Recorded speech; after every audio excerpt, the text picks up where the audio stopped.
ଖରାପ କରିଦେବୁ। ଏ ମୁଁ ପାରିବିନି। ବୁଝି ପାରିବିନି କେଡ଼େ ବଡ଼ ଭେଣ୍ଡିଆ ମର ଦଉଛି କହୁଛି ପାରିବିନି।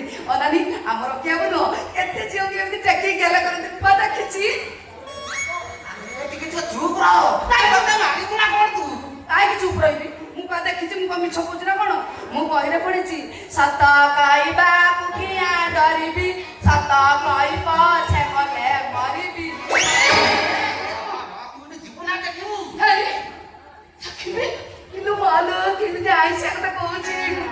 ମୁଁ କାହିଁ ତୋର ଦେଖିବି? ନା ନା ତୋର କାହିଁ ଦେଖିବି? ମୁଁ କଣ ଦେଖିନି କି? ମୁଁ ବା କେତେ ଦେଖିଛି। ତୁ ମତେ ଆଉ ଦେଖାନା ଅନାନି। ଆଉ ଥରେ ଏରକମ କଥାବାର୍ତ୍ତା କଲେ ସିଧା ଲୁଗାପଟା ଖୋଲିକି ନଙ୍ଗଳା ମୁଙ୍ଗଳା ହେଇଯିବି। କଣ କହିବ କହିଲ? କିରେ ମୁଁ କଣ କହୁଛି କଣ ବୁଝୁ? କେମିତି କଣ ମୁଁ କହିବି? କିଛି କହନା ମୁଁ କହୁଛି। କାହିଁକନି ଆମ ସାର୍ ନୁହଁ ମୋ ଉପରେ ଟିକେ ଦୟା ପରବଶ ହେଇକି ଯାହା ହଉ ଦୟା କରି ମତେ ଟିକେ ଆଗୁଆ କାଢି ଦେଇଛନ୍ତି। ମୁଁ ମୁହଁ କାଢିଛି ହେଲା। ଆଉ ତୁ କିଛି କହନା ଏବେ ମୁଁ କହିବି। ଆଉ ତୁ କହିକି ମୋ କଥାକୁ ପାଣି ଚିଆ କରିଦବୁ ନା? ହଉ ତୋ ଯାହା କହିବା କଥା କଣ ଗାଳିଆ କଥା ଗାଳି ପକେଇଲୁ? କହିବି ତ। ଆମର କିଏ ଆଉ କେତେ ଝିଅଙ୍କୁ କାନ୍ଧରେ ପକେଇକି ନିଅନ୍ତି। ସେ କିଏ କଲେ? କିଏ ହିରୋଇନ କିଏ ସିଙ୍ଗର ସମସ୍ତଙ୍କୁ କାନ୍ଧରେ ପକେଇକି ନିଅନ୍ତି। ହେଲେ ତାଙ୍କ ଭିତରୁ କିଏ ବଞ୍ଚିକି ଆସେ କିଏ କିଏ ମରି ବି ଯାଆନ୍ତି।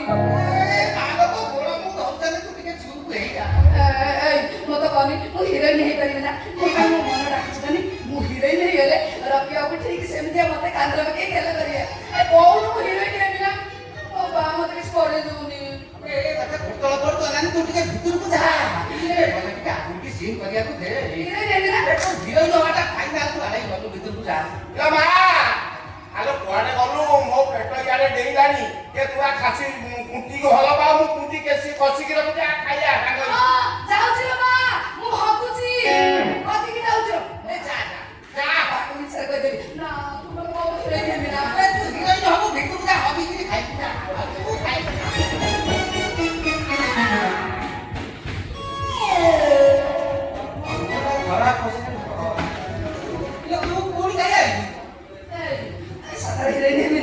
କହିବା ତୁ ହିରୋଇନ ହବୁ। ହିରୋଇନ ହବାଟା ତୋର ପକ୍କା। ଆଗୁ ଆସିବୁନି ତୁ ଯା।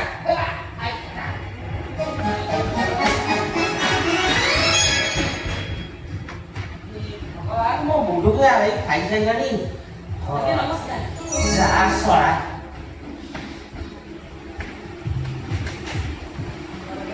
ଜୁଆର ହେଇ ଖା।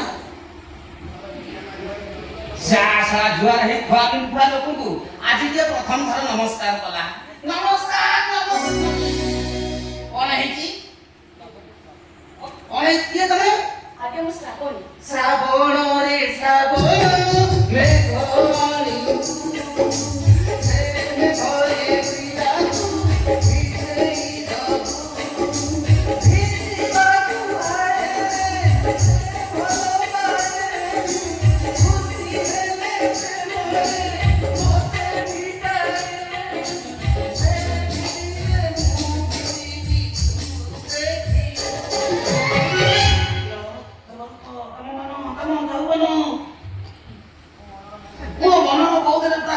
ଭରି ଦେଇଛି। ଏଇ ଦେଖ ମୁଁ ଟିକେ ଲାଜକୁରା ଲୋକ।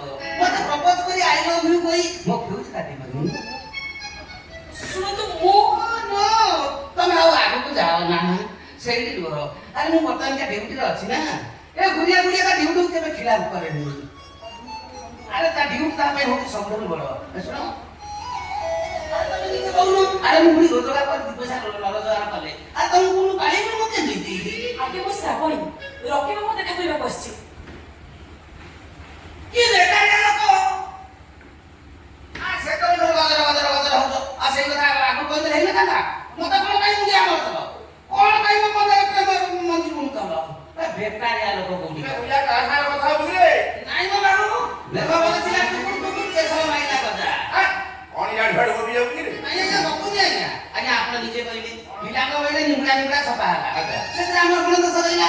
ଏ ମ୍ୟାଡାମ କହୁଛନ୍ତି ଯାହା ହେଇଛି ସେଥିପାଇଁ ପରା ଆମେ ଯାଇ ବାବୁ ଏ କଥା ସମାଧାନ କରନ୍ତୁ। ମୁଁ ଆଉ ଦୁଇଟା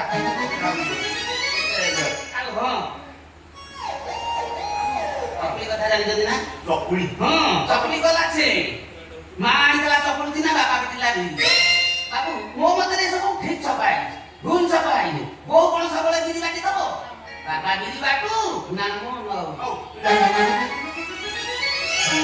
କିଏ ଦେବେ କାହା ପାଖକୁ ଆସିଛ ଶୁଣ ମନ୍ତ୍ରୀକୁ ଭେଟ ହେବା ପୂର୍ବରୁ ଆଗେ ମତେ କୁହ ତମର କଣ ସମସ୍ୟା ଅଛି ଆରେ ମୁଁ ହେଠି ନବ ଓଝା ସବୁଠି ମନ୍ତ୍ରୀ ଆଗକୁ ମତେ ଖୋଜା ମୁଁ ଆମର ପିଲା ଆସିଛି ଯାହା ଶଳା ଏ ଭୁବନେଶ୍ୱର ଯାଇଥିଲେ ମନ୍ତ୍ରୀଙ୍କ ଅବସ୍ଥା ଝାଡ଼ା ଖରା ହେଇଗଲାଣି ପ୍ରାୟ ଏଠି ବେଙ୍ଗ ମୁକ୍ତିରେ ପାଣି ଟୁଳୁ ବମ୍ବ ଲଗେଇ ଲଗେଇ ଝାଡ଼ ମାଳ ଏକାକାର ଏଠି ପାଣି ମରିଲେ ତ ଆଉ କୋଡ଼ିଆ କଥା ବୁଝିବ ମୁଁ ରଖିବାବୁକୁ ଦେଖା କରିବାକୁ ଆସିଛି ହଁ ମୋ ମୁଣ୍ଡ ମାଡ଼ ହେଇଥିଲା ତମ ମୁଣ୍ଡ ମାଡ଼ ହେଇଛି ଇଏ ରତି ପୁଣି ତତେ ଦେଖା କରିବ ଇଏ ତା ପାଖରେ ରମ୍ଭା ମେନକା ଆହୁରି ବସି ସମସ୍ତଙ୍କ ଲାଇନ୍ ଲାଗିଛି ସିଏ ପୁଣି ତତେ ଦେଖା କରିବ ତାକୁ ଥରେ କହୁଥିବ ଆମର ପିଲା ଚାକରି ଆସିଛି ସେ ନିଶ୍ଚୟ ଆସିବ ନାଇଁ ତୁ କିଏ କି ମୁଁ ତାକୁ ଭଲ ପାଏ ବାବୁ ତୁ ତାକୁ ଭଲ ପାଉ ଆରେ ଇଏ ତୁ ତ ଭଲ ପାଉ ଏଇଟା କୋଉ ନୂଆ କଥା କି ଇଏ ତାକୁ ହଗାରେ ଝିଅ ଭଲ ପାଆନ୍ତି ଏ ଟୋକାଟାକୁ ଦେଖିଲ ନା ମୋ ଦେହ ମଝିରେ ମଝିରେ ଚିଚିରି ହେଇଯାଉଛି ନା ଭଲ ପାଇବା କେମିତି ନ ପାଇଲେ ନା ଟୋକାଟା ଦେଖିଲା ଭଳିଆ ହେଇଛି ନା ମୁଁ ତାକୁ ଭଲ ପାଏନି ବାବୁ ସିଏ ମୋତେ ଭଲ ପାଆନ୍ତି ଆଗ ଟୋକା ଖଣ୍ଡେ ଖାଇଛି ମୁଁ ତାକୁ ପିଲାର ମା ହବାକୁ ଯାଉଛି